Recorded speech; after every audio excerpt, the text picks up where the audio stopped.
যশোর জেলা বিএনপি আজকে একটা ব্যতিক্রমী সভা আয়োজন করেছে, যেটা এই মুহূর্তে অত্যন্ত প্রয়োজনীয় একটি সভা। আমি সেই জন্য আমিরকে আন্তরিকভাবে ধন্যবাদ কৃতজ্ঞতা জানাচ্ছি। যশোর জেলা বিএনপিকে আন্তরিক ধন্যবাদ কৃতজ্ঞতা জানাচ্ছি। আজকের এই সভার সম্মানিত সভানেত্রী, আমার অত্যন্ত শ্রদ্ধেয় এবং একসময় ঢাকা বিশ্ববিদ্যালয়ে একই সঙ্গে পড়াশোনা করবার সুযোগ পেয়েছিলাম, আমাদের সকলে আপনাদের অত্যন্ত প্রিয় ভাবে আপা, আমাদের সহধর্মী অমিতের মা, যশোরের অত্যন্ত রাজনৈতিকভাবে সচেতন বিএনপি নেতা কর্মী, বিভিন্ন অঙ্গ সংগঠনের বিএনপি, এবং আজকে যশোরের একেবারে আমরা যাকে বলি যে ক্রিম অফ দ্য সোসাইটি, এই যশোরের সমাজে সবচেয়ে শ্রেষ্ঠ ব্যক্তিরা এখানে উপস্থিত হয়েছেন, সমগ্র পেশার সমগ্র সমাজে। তাদের সকলকে আমার আসসালামু আলাইকুম, অভিবাদন, হিন্দু ভাই বোনদের আদাব। আজকে আমি নিজে গর্বিত বোধ করছি যে এমন একটি জায়গায় দাঁড়িয়ে আমি কথা বলছি, যে জায়গাটিতে আমাদের প্রয়াত নেতা তৈবুর ইসলাম সাহেব নিজের হাতে তৈরি করেছেন। আমি পরম শ্রদ্ধাভরে তাকে স্মরণ করছি। একই সঙ্গে আমি স্মরণ করছি আমাদের সেই সমস্ত সন্তানদের, ভাইদের, যারা এই ছাত্র জনতার বিপ্লবে তারা প্রাণ ত্যাগ করেছেন, আহত হয়েছেন। ইমতিয়াজ আহমেদ জাবির, তহিদুর রহমান, আব্দুল্লাহ, বলিবিদ্ধ হয়েছেন ইমন কবির। সুরবিদ্ধ এখানে আলোচনা হয়েছে বিভিন্নভাবে। আমি ব্যক্তিগতভাবে মনে করি এবং আমরা দলীয়ভাবেও মনে করি যে এই যে গণঅভ্যুত্থান, ছাত্র জনতার যে অভ্যুত্থান, এটা অবশ্যই একদিনের বিষয় নয়। এই ফ্যাসিবাদী আওয়ামী সরকার ক্ষমতায় আসার পর থেকেই অত্যন্ত সুপরিকল্পিত ভাবে, সুচিন্তিত ভাবে তারা তাদের সেই পূর্বে 1975 সালে, অর্থাৎ 72-75 সালে যে আকাঙ্ক্ষা ছিল তারা একটা একদলীয় শাসন ব্যবস্থা করবে, একটা পার্মানেন্ট সেটেলমেন্ট তাদের একটি দলের জন্য, তারপর মার্শাল করেছিল। পরবর্তীকালে একটা ভিঙ্গ আঙ্গিকে তারা এটাকে আবার একদলীয় শাসন ব্যবস্থা থেকে নিয়ে যাওয়া শুরু করেছে। বিস্তারিত ইতিহাসে যেতে চাই না। আমি যে একটি কথা আপনাদের সামনে বলতে চাই, সবসময় যদিও মনে হয় অত্যন্ত রাজনৈতিক কথা, যেটা না হলে কোনো উপায় নেই। আওয়ামী লীগ কখনোই গণতন্ত্রে বিশ্বাস করতো না। আওয়ামী লীগ গণতান্ত্রিক দল নয়, তাদের শুধুমাত্র পুরস্কার গণতান্ত্রিক ছিল, তাদের গণতন্ত্র দেখার গণতন্ত্র ছিল। তারা কখনোই গণতন্ত্রে বিশ্বাস করে না। ওটা প্রমাণ করেছে স্বাধীনতা যুদ্ধের সময়, যুদ্ধের পরে এবং সাম্প্রতিক 16 বছরের ইতিহাস। আমি সেদিকে বেশি যেতে চাই না, আমরা সামনের দিকে যেতে চাই। এই 16 বছরে আমি যে কথাটা সবসময় বলতাম যে আমাদের সবচেয়ে বড় অপরাধটা কি, আমাদের সবচেয়ে বড় অপরাধটা আমি যেটা মনে করি যে বাংলাদেশের যে আত্মা, সে আত্মাটাকে ধ্বংস করেছে। 1971 সালে আমরা যুদ্ধ করেছিলাম, এই যশোরে যুদ্ধ হয়েছে। আমরা যুদ্ধ করেছিলাম, অনেক এখানে যোদ্ধা আছে, তরিকুল ভাই বড় যোদ্ধা ছিল। আমরা যুদ্ধ করেছিলাম একটা গণতান্ত্রিক বাংলাদেশ, গণতান্ত্রিক সমাজ, একটা ন্যায় বিচারের সমাজ, মানবিক মূল্যবোধের সমাজের জন্য। আমাদের দুর্ভাগ্য, আমরা দেখলাম যে উল্টোটা হলো। একেবারে ধীরে ধীরে সমস্ত মূল্যবোধ, ন্যায় বিচার, গণতান্ত্রিক মূল্যবোধকে ধ্বংস করে দিয়ে একদলীয় শাসন ব্যবস্থা থেকে গেল। সেটা শুরু হলো। দুর্ভাগ্য আমাদের আজকে 53 বছর পরে এখানে দাঁড়িয়ে আমাদেরকে আবার গণতন্ত্রের কথাই বলতে হচ্ছে, যে গণতন্ত্রের জন্য আমরা যুদ্ধ করেছিলাম। দেশ স্বাধীন হয়েছিল, শহীদ জিয়াউর রহমান তিনি স্বাধীনতা ঘোষণা দিয়েছিলেন, মুক্তিযুদ্ধ হয়েছিল। সেদিন অসংখ্য লোক প্রাণ দিয়েছে, বলা হয়ে থাকে 30 লক্ষ মানুষ শহীদ হয়েছে, 3 লক্ষ মা বোনের ইজ্জত গেছে, এই কথা ভুলে গেলে চলবে না। অনেকে এটাকে এখন বাদ দিয়ে চিন্তা করতে বলছেন, সেই চিন্তা করা সম্ভব নয়। আমরা 71কে বাদ দিয়ে চিন্তা করতে পারি না। 71 অবশ্যই আমাদের নতুন স্বাধীনতা দিয়েছে, ভূখণ্ড দিয়েছে, আমাদের অস্তিত্ব একটা দিয়েছে। একই সঙ্গে 7ই নভেম্বরকে আমরা বলতে পারি, 7ই নভেম্বর আমাদেরকে আলাদা পরিচিতি দিয়েছিল। আমরা বাংলাদেশের জাতীয়তাবাদের নতুন দর্শন পেয়েছিলাম এবং আমাদের একটা স্বাতন্ত্র জাতীয়তা বোধ সৃষ্টি হয়েছিল। আমাদের সবার সঙ্গে এক নই, আমাদের আলাদা এই বোধটা সৃষ্টি হয়েছিল। আজকে আমাদের সামনে একটা বিরাট, আমি বলবো ক্রান্তিকাল। আমরা একটা ছাত্র জনতার অভ্যুত্থানের মধ্য দিয়ে আমরা ফ্যাসিস্ট দেশ হওয়ার হটিয়ে দিতে পেরেছি। এখন যেটা আমাদের সবচেয়ে বেশি প্রয়োজন সেই ঐক্যকে সঙ্গে নিয়ে আমাদেরকে সঠিকভাবে এমন একটা রূপান্তর করতে হবে, যে রূপান্তরের মধ্যে দিয়ে আমরা আমাদের যে গণতন্ত্রের যে মূল্যবস্তু, যে চেতনা, সেগুলোকে আমরা ফিরিয়ে নিয়ে এসে আমরা সত্যিকার অর্থে একটা গণতান্ত্রিক মানবিক মূল্যবোধের দেশ, সামাজিক ন্যায় বিচারের দেশ এবং জনকল্যাণের একটা দেশ আমরা নির্মাণ করতে পারবো, যে এটা আমাদের সামনে লক্ষ্য। আমি আন্তরিক কৃতজ্ঞতা জানাতে চাই, সেলুট জানাতে চাই আমাদের ছাত্রদের, যারা সব শেষে এসে গোলটা করতে পেরেছে। একদিন বলেছেন আমাদের কি ময়দা সম্ভবত, এই গোলটা ছাত্ররা করেছে, এটা অস্বীকার করার উপায় নেই। শেষ রাতিটা গোল পোস্টে তারা গিয়েছে। আমরা দীর্ঘ 16 বছর লড়াই করেছি। আমাদের 60 লক্ষ মানুষের বিরুদ্ধে মামলা করা নেই, এই যে 7 বছর বলছিল 52টা হত্যা মামলা তারা হত্যা করেছে। তারা 20,000-এর উপরে মানুষ হত্যা করেছে। তারা আমাদের 700-এর উপরে নেতা কর্মীকে গুম করে দিয়েছে। নাই আমাদের ইলিয়াস আলী এমপি, পারভেজ, লারা, এদের ছেলেমেয়েরা এখন অপেক্ষা করে আছে কবে পাওয়া। ইলিয়াস আলীর ছেলে এখন ব্যারিস্টার হয়েছে, বড়টা মেয়েটা এখন ওদের ফাইনাল পরীক্ষা দিয়ে বিবিএ। তখন যখন বাবা গুম হয়ে যায় তখন বয়স 6 বছর। আজকে সেই সাফা নামে একটি মেয়ে প্রতি বছর সে আসে গুম পরিবারগুলোর সঙ্গে জাতির সামনে বলে, আত্মনাদ করে চিৎকার করে বলে যে আমি আমার বাবার হাত ধরে স্কুলে যেতে চাই। এই অবস্থা তো আমারই তৈরি করেছে। কত নিদারুণ কষ্ট, কত যন্ত্রণা এই 16 বছরে গণতান্ত্রিক কর্মীরা, বিএনপির কর্মী, জনগণ দলের কর্মীরা ভোগ করেছে। এটা আমরা সবাই জানি। রাতে ঘুমোতে পারেনি নিজের বাসায়, এমনকি আপনার গ্রামে কৃষকেরা তারা ঘরে থাকতে পারেনি, সেই ধান খেতে আল খেতে আপনার গাছের মধ্যে থেকেছে, গুলি করে মেরেছে অকাশে। কোনো রকমের ব্যাগ বিচার ছিল না, হাত পা ভেঙে দিয়েছে, থানার মধ্যে নিয়ে গিয়ে আপনার হাঁটু গুলি করে তাকে বের করে দিয়েছে। সেই কথাগুলো সবাই জানে। আজকে সেই বিষয়গুলোকে মনে রেখে, সমস্ত ত্যাগ গুলোকে মনে রেখে আমাদেরকে এখন একটা নতুন বাংলাদেশ নির্মাণ করতে হবে।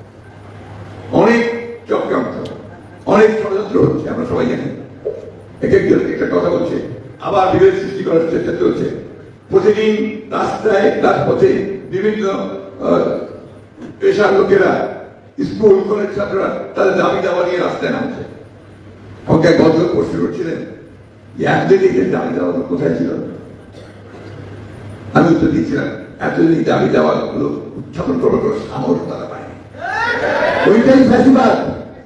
আওয়ামী লীগ সেই ভয় দেশে সে আবহাওয়া পরিবর্তন করেছিল যেন কেউ কথা বলতে না পারে, যে কারণে কেউ কথা বলতে পারবে না।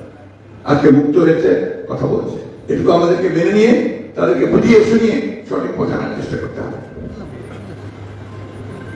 সুধীবৃন্দ, আজকে আপনারা এখানে বক্তব্য দিয়েছেন, অনেক কথা বলেছেন।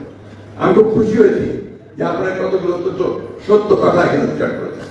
তার মধ্যে আমার খুব ভালো লেগেছে যদি তিনি রাজনীতির সঙ্গে জড়িত নন এবং কোনো বোধহয় ব্যবসায়ী মানুষ চিন্ময় বাবুর কথা অত্যন্ত সুন্দর কথা বলেছেন। আসলে আমাদেরকে এই বিষয়টা ভেবে দেখতে হবে যে আমাদেরকে তরুণরা যারা আমাদেরকে পথ দেখার উপর যারা ঘটনায় ঘটালো তাদেরকে বুঝতে হবে। আপনারা লক্ষ্য করুন, এই যশোরে তো সমাবেশ হয়েছে, তাই না? ওই সময় আপনার বিভাগীয় সমাবেশগুলো হচ্ছিল, খুলনায় হয়েছে, যশোর হয়েছে, সব জায়গায় হয়েছে, তাই না? কিভাবে মানুষ এসেছে? খুলনায় তো আপনার নদী ভেলা বানিয়ে নদীতে পার হয়েছে, যখন তারা আসতে দিচ্ছিল না, ঢুকতে দিচ্ছিল না। আমার ট্রাফিক গাড়ি আমরা 100 মাইলের সাইকেল এরকম পড়ে গেছে। কিসের আশায়? তাদের একটিমাত্র আশা ছিল যে তারা তাদের গণতান্ত্রিক অধিকারটা ফিরে দেবে। তারা ভোট দিতে চায়, ভোট দিয়ে তাদের প্রতিনিধি নির্বাচন করতে চায়, যে প্রতিনিধি তাদের জন্য কল্যাণমূলক একটা সমাজ তৈরি করে দেবে। সেটার জন্য তারা কাজ করেছে, গুলি খেতে চলে গেছে। আজকে চিরবাবু যে কথা বলেছেন যে প্রতিনিধি, যুবক প্রতিনিধি, যুবকরা যে সামনে আসবে, আমি খুব অস্কার করি। আমি বলি একটা কথা, অনেকে হয়তো ভালো নাও রাখতে পারে। আমরা এই যে 14 বছর, 16 বছর তার 2 বছর, 16 বছর আমরা পথে ঘাটে চিৎকার করে, প্রাণ দিয়ে, জেলে গিয়ে জুলুম সহ্য করে আমরা যে আন্দোলন করেছি, আমি বারবার আমার বক্তব্যে একটা কথা বলেছি যে আমি কিন্তু সেই জওয়ানদেরকে দেখতে পাচ্ছি না, তরুণদেরকে দেখতে পাচ্ছি না। কোথায় তারা? আমি তো এই নজরুল ইসলাম সেই কবিতা আবৃত্তি করেছি, কে আছে জওয়ান নাও অপমান, হাতিছে ভবিষ্যৎ। আলহামদুলিল্লাহ জনরা এগিয়ে এসছে, আমরা সফল হয়েছি। এইদের বাদ দিয়ে তো আমাদের কোনোদিন ভবিষ্যৎ চিন্তা করা ঠিক হবে না। আরেকটা জিনিস অত্যন্ত জরুরি, আপনি লক্ষ্য করে দেখবেন, আমাদের এখানে প্রেস ক্লাবের প্রতিনিধিরা আছেন, সাংবাদিকের প্রতিনিধিরা আছেন, যারা প্রিন্টিং মিডিয়া বা ইলেকট্রনিক মিডিয়া আছে। আজকে একটা অল্টারনেটিভ মিডিয়া তৈরি হয়েছে, সোশ্যাল মিডিয়া, এবং সেই সোশ্যাল মিডিয়াতে কত পাওয়ার এবার আপনার এই আগস্ট বিপ্লবের সাথে দেখা গেছে। সবসময় আপনার কোন অভ্যুত্থান তখনই সংঘটিত হয় যখন স্পার্ক হয়। আমার এখন মনে আছে, আমি 1969 মুভমেন্ট, আমরা তার আগে আইসটাকে দাঁড়িয়ে দেওয়ার জন্য আমরা সংগ্রাম করেছি, লড়াই করেছি, অনেকেই হত্যা হয়েছেন, নিহত হয়েছেন, কষ্ট করতে একেবারে পাকিস্তান সরকারের হাতে। কিন্তু যেদিন আসাদ সেই মেডিকেল কলেজের সামনে গুলিবিদ্ধ হলেন, তারপরে আগুন ছড়িয়ে পড়ল। এক আসাদে সেই রক্তাক্ত সাদা শার্ট গোটা বাংলাদেশটা দাঁড়িয়ে দিল, পাকিস্তানকে দাঁড়িয়ে দিল। ওই মুভমেন্ট এমন একটা মুভমেন্ট ছিল যে হাবিব খান ছেড়ে দিতে বাধ্য। একইভাবে ছাত্রদল অভিযান করেছে, ডাক্তার মিলনের শাহাদাত দিবস আসছে সামনে। এই শাহাদাতকে ডক্টর মিলনকে যদি গুলি করে মারো, তারপরে সে পার করে। ঠিক একইভাবে দেখুন আজকে সেই রংপুরের ছাত্র সাইদ, সে যখন দাঁড়িয়ে তাকে গুলি করে মারলো, সমগ্র বাংলাদেশ থেকে এটা সম্ভব হলো একদিকে যে বিশ্ব, অন্যদিকে এই বিষয়গুলিকে আমাদের মাথায় রাখতে। আমি একটু ভিন্ন ভিন্ন ভাবে বলছি, কিন্তু বিষয়গুলোকে মাথায় রাখতে। আমরা এই সংস্কার কথা এসেছি, সংস্কার তো আমরা প্রথম থেকেই দেখছি। আমাদের নেতৃত্ব যেহেতু বেগম খালেদা জিয়া, সেদিনই করেছিলেন একটা প্রভাব দিয়েছিলেন, যেদিন কেয়ারটেকার গভর্নমেন্ট সিস্টেম থেকে বিলুপ্ত করলো আওয়ামী লীগ পার্লামেন্টে 2012 সালে। সেদিন প্রেস কনফারেন্স করে বলেছিলেন কেয়ারটেকার সিস্টেম কাটিং করার মধ্যে দিয়ে বাংলাদেশে একটা চিরস্থায়ীভাবে অস্থিতিশীলতা, অনিশ্চয়তার সৃষ্টি হয়েছিল। তাই তারপর আর বাংলাদেশে শান্তি আসেনি। অথবা দেখুন, যখন কেয়ারটেকার গভর্নমেন্ট ছিল তখন 3টি ইলেকশন হয়েছে এবং বাংলাদেশ কখনই এত ভয়াবহ অস্থিরতার দিকে যায়নি, যা করেছে আওয়ামী লীগ অস্থিরতা সৃষ্টি করেছে তার ক্ষমতা যাওয়ার জন্য। আমরা তো ঠিক তখন থেকেই বলে আসছি। এরপরেও আমাদের নেতৃত্ব বেগম খালেদা জিয়া 2016 সালে তিনি ভিশন 2030 এঁকেছিলেন যে বাংলাদেশ কি হওয়া উচিত, কি হবে, কোন জায়গায় আমরা যেতে চাই, সব কিছু মিলিয়ে তিনি ভিশন 2030। এরপরে আমরা এই আন্দোলন যখন করছি তখন আমরাও দেখলাম, যেটা ভেবে দেখলাম যে আসলে বাংলাদেশের আমূল সংস্কার হওয়া দরকার। এর যে কাঠামো আছে, এই কাঠামোর পরিবর্তন দরকার, মেরামত দরকার। এবং সেভাবেই আমরা আপনার প্রথমে বিএনপি থেকে দিয়েছিলাম 27 দফা, তারপরে আমরা বলেছিলাম যে অন্যান্য সকলের মতামতকে নিয়ে একসাথে আমরা এটাকে করবো, তখন আমাদের 31 দফা। 31 টাকা আমাদের একার না, এখানে আমাদের প্রায় 42টা রাজনৈতিক দল একসাথে চিন্তা করে আমরা 2 বছর চিন্তা করে আমরা 2022 সালে এটাকে আমরা লঞ্চ করেছি, একটি তফাৎ করেছি। আসলে আমাদের চিন্তা ভাবনা কিন্তু তখন থেকে এটা ছিল। আমার কয়েক ভাই প্রশ্ন করেছেন, আপনার তো সরকারে ছিলেন, মিডিয়া ভাইরা সম্ভব, যে তখন তো আপনাদের অনেকেই সেই টেলিভিশন পেয়েছিলেন, পত্রিকা পেয়েছিলেন, আপনাদের অনেকেই সেগুলো বিক্রি করে দিয়েছেন। কয়টা? একটা, দুটো, তিনটে চার্জ করতে হবে। তা আমি কি করেছে, আমাদের সমস্ত যে সমস্ত চ্যানেলগুলো, পত্রিকাগুলো ভালোভাবে কাজ করতো তাদেরকে নিষিদ্ধ করে দিয়েছে। চ্যানেল 1-কে দিয়েছে, আমার দেশ পত্রিকাকে দিয়েছে, দিগন্ত চ্যানেলকে দিয়েছে, ইসলামিক টিভিকে বন্ধ করে দিয়েছে। তাদের কাজই হচ্ছে যে যেন মত প্রকাশ করতে না পারে। এবং দেখেন, এখানে সাংবাদিক ভাইয়ের কথা বললেন, অনেকে আপনার মিডিয়ার কথা বললেন। মিডিয়া তো সব মিডিয়াতে যারা সাংবাদিক তাদের হাতে নাই, ওরা বিজনেস হাউসের হাতে চলে গেছে, কর্পোরেটরদের কাছে চলে গেছে।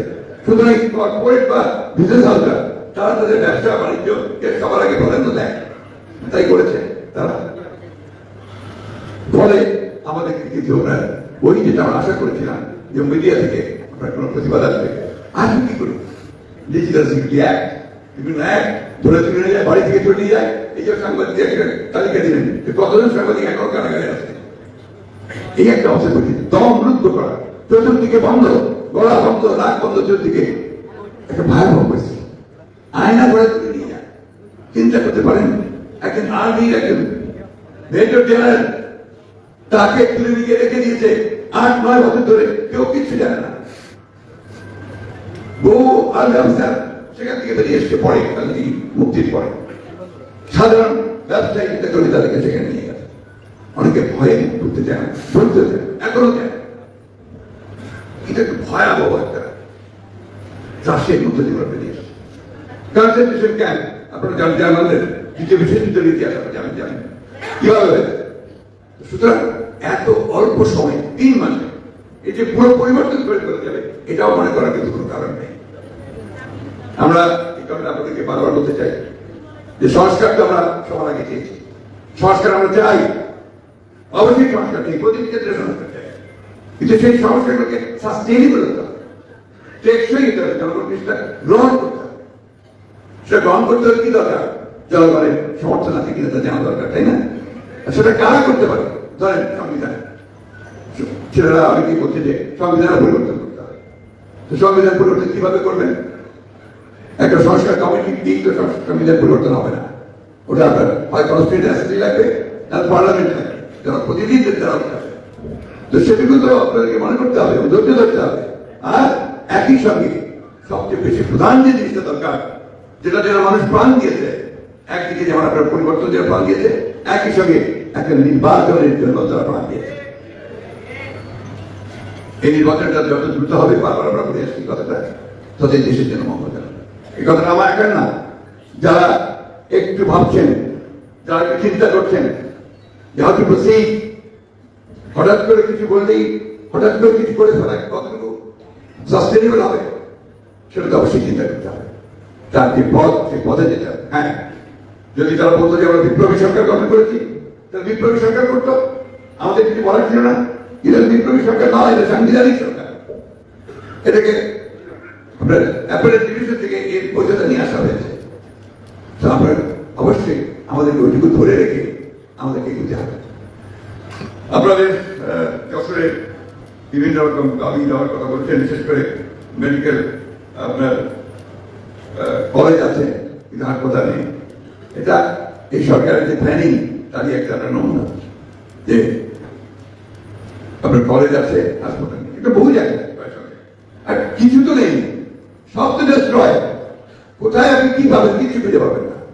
দেখবেন কোথাও তো নিয়ম দায়ী কারণে একটা মাত্র ছিল যে তার টাকা বানাচ্ছে, অর্থ পাচার করছে, ব্যাংকগুলোকে একদম ফোকলা করে দিয়েছে, কোনো ব্যাংকে কিচ্ছু নেই এখন। সেটাই অর্থ প্রতিষ্ঠা করতে বাধ্য হয়েছেন যে আমরা আছি, আমরা কোনো আপনার বন্ধ করবো না, আমরা ব্যাংক বন্ধ করবো না, মানুষের আস্থা করে দিয়েছে, সিস্টেমটার উপরেই আস্থা চলে গেছে। সেই জায়গায় একটা নতুন করে আবার ফিরে আসা, এটা আমরা সহজ ব্যাপার না, একটু ধৈর্য ধরতে হবে, আমাদের সকলকে ধৈর্য ধরতে হবে। আমাদের চিন্ময় বাবু কালেক্টর হাউসের কথা বলেছেন, আমি আপনাদের বলছি যে কালেক্টর হাউসের লোকদেরকে যে নমিনেশন দেওয়ার ব্যাপারটা, এটা তো সবাইকে মিলেই বন্ধ করতে হবে।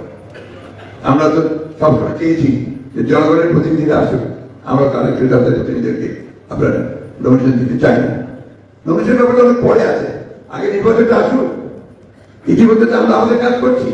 এখানে আমি তাকে এসে জানাই যে আমাদের ভারপ্রাপ্ত চেয়ারম্যান তারেক রহমান সাহেব দিনরাত পরিশ্রম করছেন যে আমাদের এই দফা যে কর্মসূচি আমরা দিয়েছি সেটা মানুষের মধ্যে দিয়ে দিয়ে মানুষের কাছ থেকে মতামত করে নিয়ে আসার জন্য আমরা গত কয়েকদিন ধরে এক নাগারে প্রায় 7 দিন ধরে সেই সংস্কারগুলোর প্রস্তাবগুলো তৈরি করছি। ঘন্টার পর ঘন্টা বসে আমরা হোমওয়ার্ক করছি এগুলোর উপরে। আমরা সুচিন্তিত ভাবে এই দেশে নির্মাণ, এই দেশে আবার আপনার গণতন্ত্র ফিরিয়ে নিয়ে আসা, এই দেশে একটা মানবিক মূল্যবোধের রাষ্ট্র তৈরি করা, ন্যায় বিচার প্রতিষ্ঠা করা, জনগণের কল্যাণ সাধন করা, একটা প্রসপারাস বাংলাদেশ গড়ে তোলার জন্য আমরা কাজ করছি। আমার একটা কথা আপনাদের বলতে চাই যে মানুষের ঐক্যটা খুব জরুরি দরকার, সব দলের সব মতের। আপনার কালকে একটা জিনিস লক্ষ্য করবেন, দেশের এবং কাজে যখন ক্যান্টনমেন্টে গেলেন সারা দেশে যেন একটা আনন্দের লহরী হয়ে গেছে। মূল ব্যাপারটা কি ছিল? আজকে যে নেত্রী, যে গণতান্ত্রিক কর্মী, তার সারাটা জীবন ধরে গণতন্ত্রের জন্য সংগ্রাম করেছেন আপসহীনভাবে, শেষ মুহূর্ত পর্যন্ত নথি স্বীকার করেন না। 6 বছর জেলে থেকেছেন, সেখানে তিনি অসুস্থ হয়ে গেছেন, তার জীবন মরণ সমস্যা হয়েছে। বারবার আমরা চেষ্টা করেছি, শেখ হাসিনাকে বারবার আমাদের প্রতিনিধিরা গেছে, ডাক্তাররা গেছে, ডিপ্লোম্যাটরা গেছে, কূটনীতিকরা গেছে যে তাকে চিকিৎসার সুযোগ দেওয়া, তিনি দেননি। আজকে সেই অসুস্থ অবস্থায় তারা সশস্ত্র বাহিনী দিবসে নিয়ে গেছে। আমি তাদেরকে আন্তরিক ধন্যবাদ কৃতজ্ঞতা জানাচ্ছি যে তারা এই ঘটনার মধ্যে দিয়ে বাংলাদেশে একটা নতুন সম্ভাবনার দিক উন্মোচন করলো, এটা আমরা মনে করি। নতুন ইতিহাস রচিত হবে।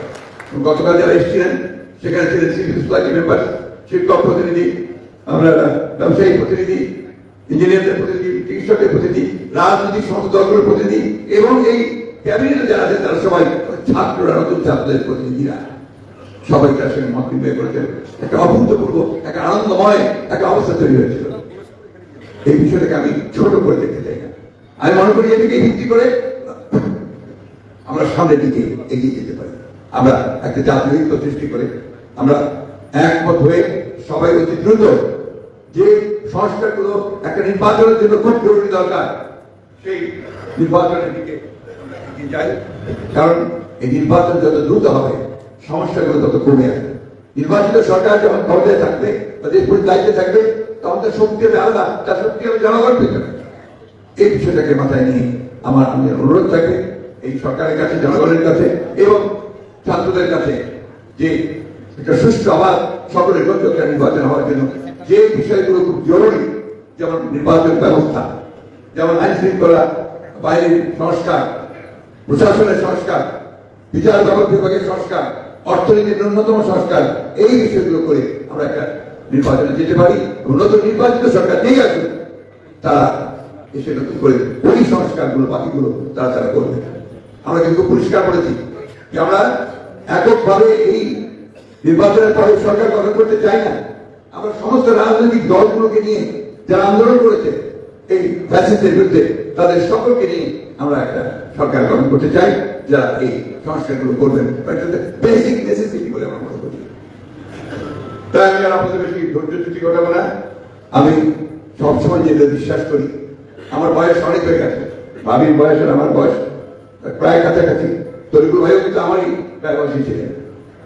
আমরা এখন যাওয়ার পথে, কিন্তু আমরা ওই উদীয়মান সূর্যকে দেখছি, আমরা দেখছি যে নতুন সূর্য উঠছে।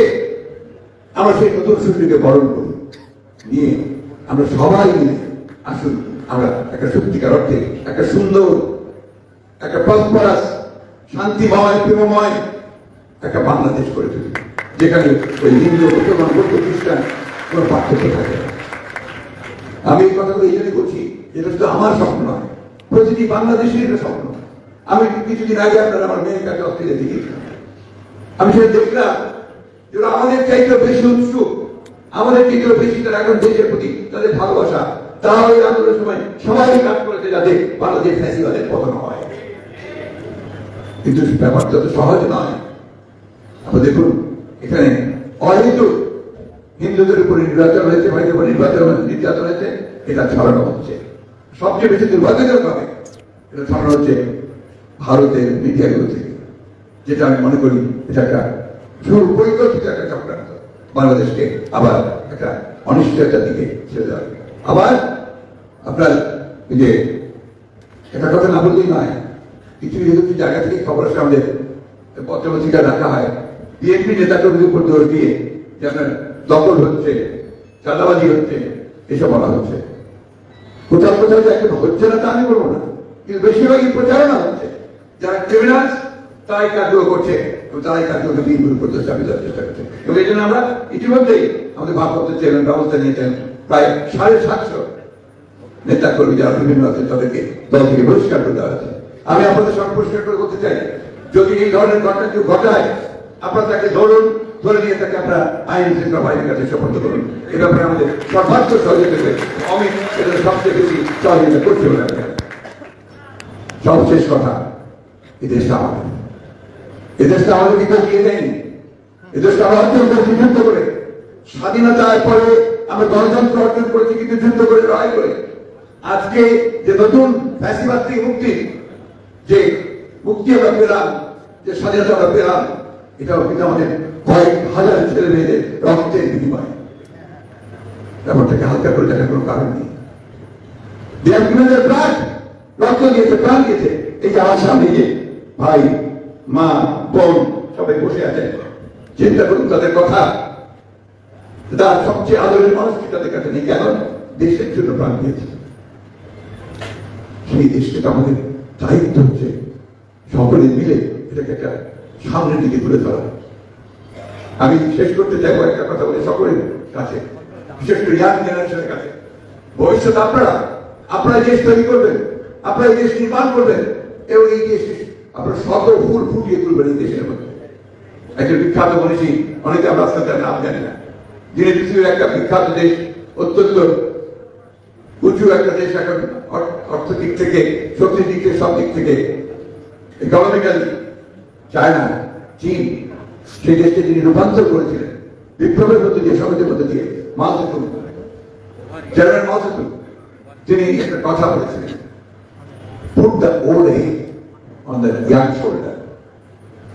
যুবকের স্তন্দে বয়স্কদের মাথাটাকে বসাও। Wisdom is a very big word. Wisdom, জ্ঞান লেখাপড়া দিয়ে শুধু হয় না, উইজডম দিয়ে হয়। সেই উইজডম দিয়ে আমাদেরকে কাজ করতে হবে এবং সবাইকে নিয়ে কাজ করতে হবে। সব কিছু বাতিল করে দিলে হবে না। পুরোনোদেরকে নিয়েই কিন্তু আজকে আমাদেরকে ধাপে থেকে নিতে হবে। আর আমরা বিএনপি, আমরা এমনি কথা বলি না, আমরা কাজ করেছি। এই দেশে একদলীয় শাসন ব্যবস্থা থেকে আমাদের দলই নেতৃত্বে বহু দলীয় গণতন্ত্র নিয়ে এসেছেন, মিডিয়ার স্বাধীনতা দিয়েছেন, নারীদের ক্ষমতায়ন করার চেষ্টা করেছেন এবং বাংলাদেশে একটা মর্যাদার স্থানে নিয়ে গেছেন। আজকে যে গার্মেন্টস নিয়ে আমরা আপনার গর্ব করি, আমি যেটাই আমাদের সব, সেই গার্মেন্টসের সূচনা করে রেমিটেন্স, বিদেশে যে আমাদের 35,000 কাজ করছে, টাকা পাঠাচ্ছে, সেই রেমিটেন্সের সূচনা কিন্তু দেশটির এবং কাজে দেয়া তিনি কিন্তু সংসদীয় গণতন্ত্র জারি করেছিলেন এবং শত আন্দোলনের মুখে জনগণের দাবি মেনে নিয়ে তিনি কেয়ারটেকার গভর্নমেন্ট সিস্টেম চালু করেছিলেন, যেটা এখন প্রমাণিত হচ্ছে যে এটাই একমাত্র পথ বাংলাদেশে এই অ্যাডভান্স পলিটিক্যাল যে কালচার, সেটার মধ্যে এই একটা নির্বাচনকালীন সরকার, একটা নিরপেক্ষ সরকারের মাধ্যমে নির্বাচন হবে, এটা সবচেয়ে উত্তম। জানি না এখন সবাই বলতে শুরু করবে, সম্ভবত নির্বাচন সরকার কমিটি তারা এই প্রস্তাব নিয়ে আসবে। তাই বন্ধুগণ, আমার বক্তব্য শেষ করছি। আমি আজকে সত্যি অত্যন্ত আনন্দিত, গর্বিত বোধ করছি যে আজকে আপনাদের যশের মানিক দাঁড়িয়ে আমি কথা বলার সুযোগ পেয়েছি। আমার বারবার তরিকুল ভাই কথা মনে হচ্ছে, বারবার আরো অনেক ভাই আছেন যারা এখানে এখন নেই, তাদের কন্ট্রিবিউশন আছে। আর আমাদের ভাবি, আমাদের ছেলে অনেক, তারা এই কাজগুলোকে আপনারা সবাই মিলে এই কাজগুলোকে সামনের দিকে এগিয়ে নিয়েছে। আমি আবারও তরুণ ভাই দিয়ে আহ্বান জানাবো, আসুন হতাশাকে কাটিয়ে আপনারা সূর্যোদয় নিয়ে এসেছেন, এখন এই সূর্যকে নিয়ে গোটা বাংলাদেশকে আপনারা আলোকিত করুন। ধন্যবাদ। আসসালামু আলাইকুম, খুদা হাফেজ।